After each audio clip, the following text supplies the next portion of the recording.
I have a question for you. Okay. What's close hauled together mean? Well, we're together, obviously. And close hauled is a sailing term. And what it means is when you sail as close to the wind as you can. A sailboat can't sail into the wind, but you can get real close to it by zigzagging up.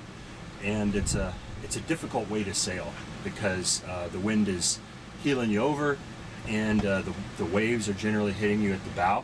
And so I guess it's a metaphor or an allegory or whatever the word is for a relationship and the navigating the storms and currents and so forth of life together.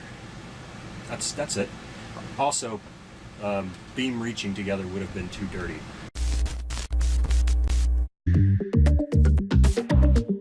I don't wanna close my eyes.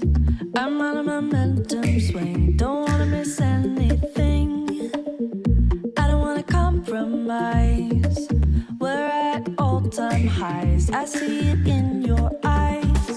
It's a Kodak moment. Catch you in the ocean. Feels alright.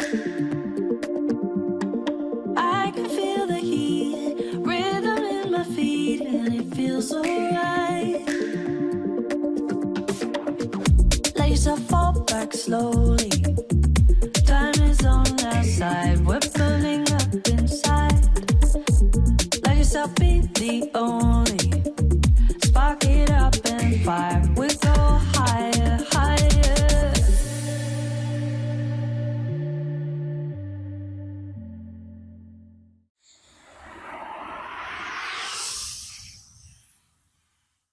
Well, I can give you the long answer and I can give you the short answer.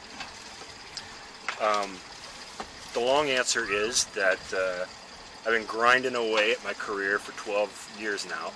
And before that, I ground away at school. Always striving, working. I'm starting to feel a little restless. Like I want to do something different. Maybe not forever, but maybe just for now. What is life about? We get up, we go to work, we make money to come home, to have our sanity, and we do it all week long to have the weekend, to have our 2 days, and then we rinse and repeat, and we do it over again every day. For what purpose? To make money, to pay our bills, to buy things for that we can have and show off to other people. And where's the fulfillment? So we decided to go to Tahiti this summer. And in the course of researching the trip, obviously you go to the Wikipedia page, and I happened upon the one for Papeete, which is the capital of Tahiti, the city. And in the bottom it says cultural references, and one of the cultural references was Crosby, Stills and Nash song called Southern Cross. So I go to look up the song, and I realized that I didn't really know this song. I knew most of their other ones, and not that one. And turned out that was one written by Stephen Stills in the wake of his divorce. And he went on a sailing trip, and he talks about his experience in a night watch heading to Polynesia when he has realizations about himself. And it had some terminology in it like sailing a reach and a following sea. And I realized I didn't know anything about sailing really, or what that meant, so I got interested and kind of went down the rabbit hole from there. And I happened upon the crew of SV Delos. I guess it opened my eyes to the fact that there are other ways of living than going into the office every day, grinding away while your hair gets grayer and grayer and your waistline gets fatter and fatter, all to save enough money to live in retirement. Right, where did I get my fulfillment? Did I get my fulfillment at work, or did I get my fulfillment out of experiencing life and the people and loving people and being a good person? And I think about how our ancestors used to live, and that they used to have to worry about two things: food and not dying. That's it. Food and not dying. They would fuck, they would eat, and then they would make sure things in bushes wouldn't kill them. I want to, try to have a little bit of fulfillment. I'm 34 years old, I got energy. I've got my youth. I got my health. I've got a little bit of resources to go and do this. You know, like we can't sustain it indefinitely. I mean, we're gonna have to find a way to make money. You know, past 6 months a year. But I'm confident we can do that. Why not? Like, you know, it's scary. The unknown's always scary, but we're both smart. We're both talented in many different aspects. We complement each other. We don't degrade each other or put each other down. We support each other and each other's, you know, ideas and dreams and ambitions. We're good at playing devil's advocate when the other person needs to have a devil's advocate, you know. So, yeah, that's why I'm in it. And I'm looking forward to it, and I'm looking forward to sharing our adventure with everybody. And I'm sharing it with, you know, the love of my life and my dog and the cat. It's just, you know, really looking forward to it. And if it doesn't work out, we could always go back. Yeah. I think my company would want me back. You know, you could get a job doing anything. You're a salesman. So I just feel like I've taken kind of one really, really big risk where I just did something crazy that everybody thought it was nuts. When I was 11 years old, I went to the American Boy Choir School, which is it's a boarding school, or was a boarding school in Princeton, New Jersey, where you would there were about 80 of us, and we would sing in concert choirs, and we'd tour the world. We went to Japan and Bermuda, we'd sing with the New York Philharmonic, blah blah blah blah. I begged to go. I was part of the local boys choir, and we sang with them. And after the concert, they invited the local boys down to try out, and I did. And Boy. yeah, and I begged my parents to let me go, and everybody in the family said no, you'd be crazy to let him go. But they did it. They made it happen, and it changed everything. The total trajectory of my life was from that decision. Things that young David would have never asked for. I have no regrets about that. As crazy as that decision was, it made all the difference. And so this one, I suspect will too. So maybe you could talk a little bit about what we're trying to do with this channel. I mean, there's obviously a million sailing vlogs on YouTube, all with different sort of strengths and weaknesses and focus areas. Why do we want to go to the trouble of putting all this on YouTube? Why not just go and have fun and, you know, post pictures on Facebook for likes, if you please? We want to share, you know, what we're doing with the people that we care about and love and want to keep in our life, and just share our adventures with everybody. Where I think that sets us a little bit differently than, you know, because there are a bunch of people out there with YouTube channels, but we're two gay men. We have a dog and a cat. We are interesting as fuck. Let's just be honest. I mean, I know I am, but you know, and you know, maybe inspire some other people to do what we do, and you know, just how we were inspired by the Delbos crew to do this. You know, when he started watching it, I let it, like, I would watch it a little bit in the background, and then would become entangled in it. And now I'd love watching it just the same. Yeah, so I look forward to it every Friday. You know, that's when they release their videos. Delos crew, thank you so much for the inspiration. I kind of went 0 to 60 here in large measure because of your inspiration. So thank you, and hopefully we'll get a chance to meet somewhere out there in the deep blue sea. Oh shit.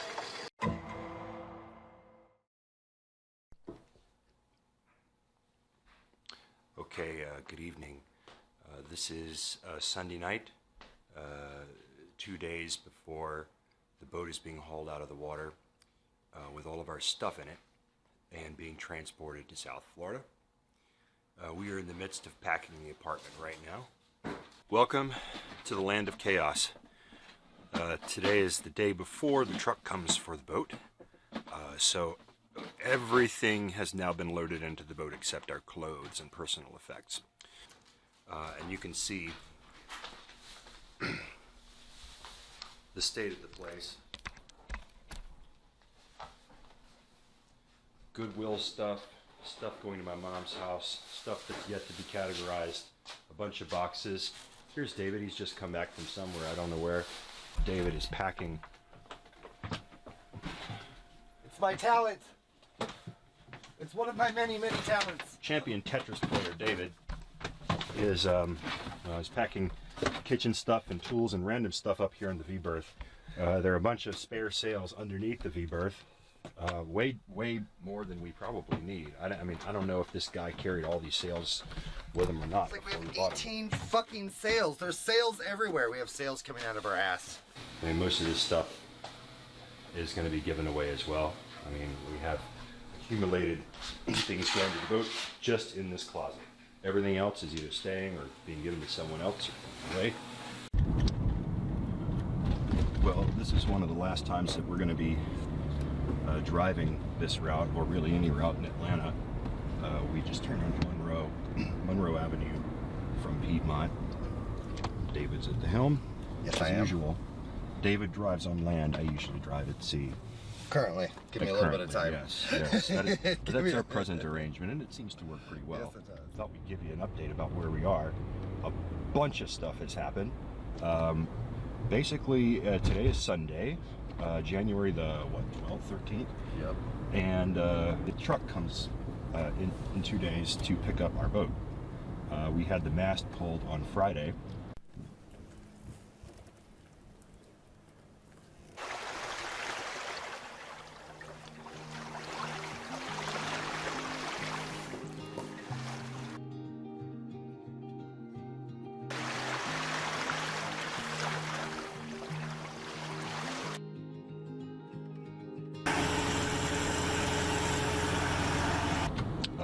Which was actually a lot of fun and interesting. That's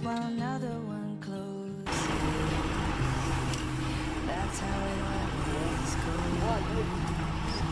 One heart's breaking while another one is mending. It's all in the ebb and flow.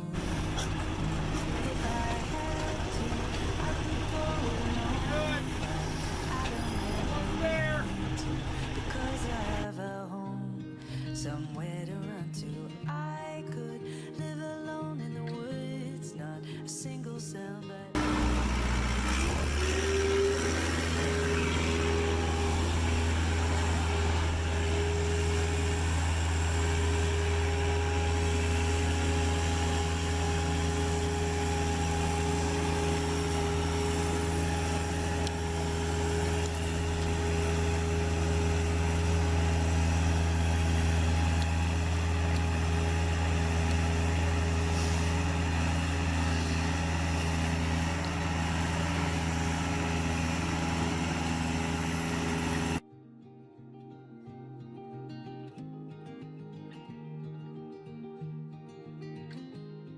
we had some help. We had some great help from some great guys that we met at the marina, who without whom I don't know. Yeah, they were. Yeah, I mean, we had no idea. We weren't even ready for for the move, and we were just chugging along and just been like, it's all gonna work out and fall in place. And we had a crash a few weeks back, and it caused somebody to ask us if we needed some repairs. And if that crash wouldn't have happened and that guy asking if we needed repairs, then we probably wouldn't have been anywhere near as prepped as we were, and we would have shown up to the yard with the crane to get the mast pull, and Stumpy wouldn't have been okay. He would have been very angry, and apparently you don't want to make Stumpy angry. And I would really like to ask him what he did in his life that led him to the nickname of Stumpy, because I'm pretty sure it's quite an interesting story, and maybe a little gory and horrific. But yeah. Well, he's short and fat, basically. Are you sure that's the reason? I don't know. Well, I don't know. Maybe he's missing a thumb or something. Maybe he's missing something else. Stumpy. Jesus. What a cruel nickname if it was true, though. Takes off a shoe and it's like, oh my God, put that thing back on. Oh man. So we're heading up there. Basically, her heart's been pulled from her and the mast, and it was interesting, and you know, I thought it was going to be something that was going to be much harder than what it actually ended up being. The hardest part of the whole thing was a little tiny pin that wouldn't pull out of the front. What was Forestay. it? The forestay. Yeah, it was just stuck in there, and it took like 6 guys in an hour and 15 minutes or something, and it took in the end a Dremel tool and a pin and a hammer. So the Dremel tool to cut, pin and hammer to hammer it out. But besides that, that was the hardest part. Luckily, we had some wonderful people helping us, and it turned out to be really, really, really much easier than I thought it was going to be. And now I get to be afraid of putting it all back up, and I'm pretty sure that will be a lot easier. But yeah, so we're on our road, you know, to the boat. It's going to be one of the last few that we make before she gets moved. Yeah, and David mentioned the crash. We don't want you to get the wrong idea. We'll show some video for this, but basically what happened is that there was a big winter storm. I think what was it called? Winter Storm Rodrigo or something? I think we'll pull in some data, and we'll show you a little bit of videos and some photos. And you know, it was funny is that we were all worried about when the hurricane came, but we were Nothing worried compared to this. Nothing compared to this, but you'll see it. Yeah, but everything's okay. It's a little bit of a financial loss in the thing that we lost, but who knows? Maybe insurance will pay up. Maybe it won't. But if we could get them to come out and look at it before we leave in like 2 days. Well, they have a thing in Florida. They can come out, but I mean, you know, the acronym break out another 1,000 vote. So, whatever. But anyway, there's just a flurry of activity right now, and I don't know about you, but I'm feeling like almost in denial about it. Oh yeah, I think that's what it is, because it feels like not real. We're doing all of these things. The house is nowhere near ready. Apparently I'm going to have to come back, even though that was not the plan. That's what you get for procrastinating, children. Don't procrastinate.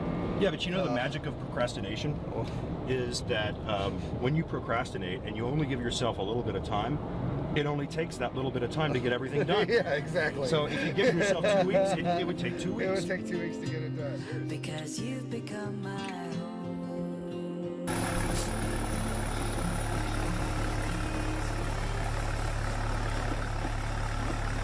Wow. I get that a lot.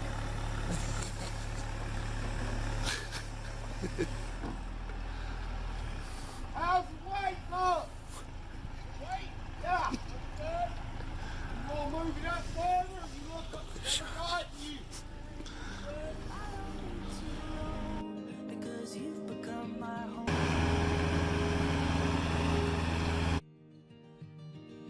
One step forward follows one step backward. It's to grow. One light lifted is another that's just started. Well, this is our last time, well, my last time seeing Amanda. You're going to be back. I don't ever need to, because I have a home, someone to run to. I could live This is a perfect day. Beautiful day. We are on our way to Florida. It is a beautiful day, isn't it? Fantastic. It's glorious. Glorious. Oh my God, I'm so excited to leave Atlanta. It makes me happy. There's like this happiness deep down in my soul. Oh my God, me too. Deep down in my soul to get the fuck out of here. Well, I don't hate it as much as you do, No, but you don't. I don't need to roam, because you've become my home.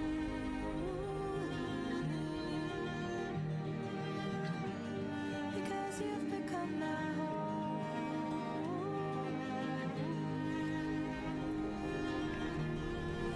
You've become my all these students doing so very well dressed.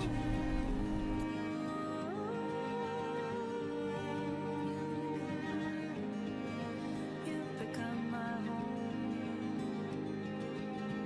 I can't believe all this shit's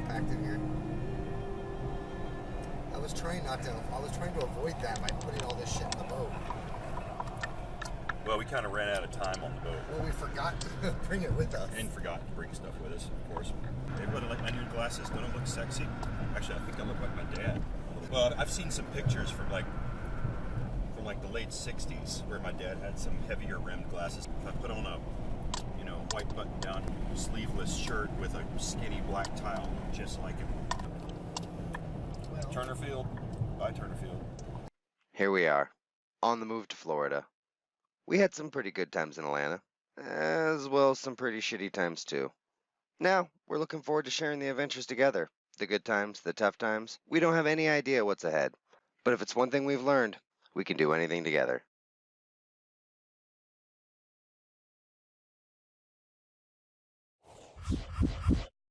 On the next episode of Close Hauled Together,